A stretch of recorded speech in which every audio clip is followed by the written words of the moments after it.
yang terhormat Ibu Dr. Evi Segarawati Amri SPD MPD. Perkenalkan, kami dari kelompok 1, saya Rasmawati sebagai moderator.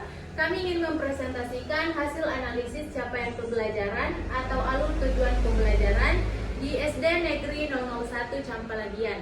Langsung saja untuk materi pertama saya persilakan kepada Nur Aimah Az-Zahra. Kepadanya saya persilakan. Baik, materi yang pertama yaitu mengenai ringkasan hasil observasi kami di SD Negeri 001 Campalagian. Yang pertama, seluruh guru dari kelas 1 sampai dengan kelas 6 telah menyusun capaian pembelajaran atau CP dan alur tujuan pembelajaran atau ATP berdasarkan fase perkembangan siswa dan panduan Kemendikbudristek. Dan yang kedua, pelaksanaan pembelajaran sudah mengikuti ATP dan mengaitkan materi ke konteks kehidupan nyata siswa.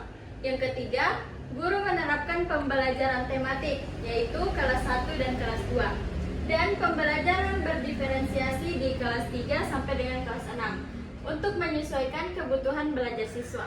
Selanjutnya yang keempat yaitu mengenai asesmen yang digunakan, umumnya diagnostik, formatif, sumatif, serta dilakukan secara berkelanjutan.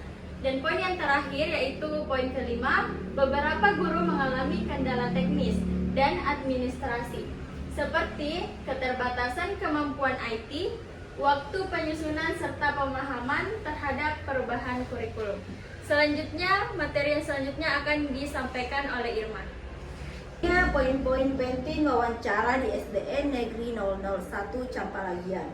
Yang pertama, kelas 1 sampai 2 mengacu langsung pada panduan Kemendikbudristek dan menyesuaikan dengan fase A. Kelas 3 sampai 4 mengembangkan ATP secara mandiri dengan memperhatikan karakteristik kebutuhan siswa.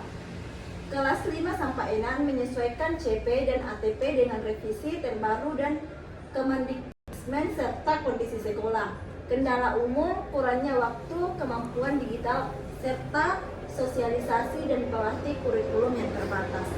Selanjutnya akan dibacakan oleh Nancy Audia. Kemudian materi ketiga yaitu implementasi pembelajaran, yang dimana pertama guru menerapkan pembelajaran berbasis konteks kebutuhan sehari-hari siswa.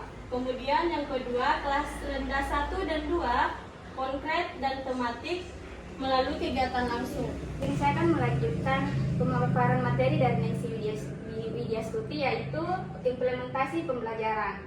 Poin yang ketiga itu kelas tinggi 1 sampai 6 pembelajaran berdiferensiasi sesuai kemampuan siswa dan menggunakan media beragam. Dan yang keempat, guru berusaha menciptakan suasana aktif dan bermakna agar siswa lebih mudah memahami konsep.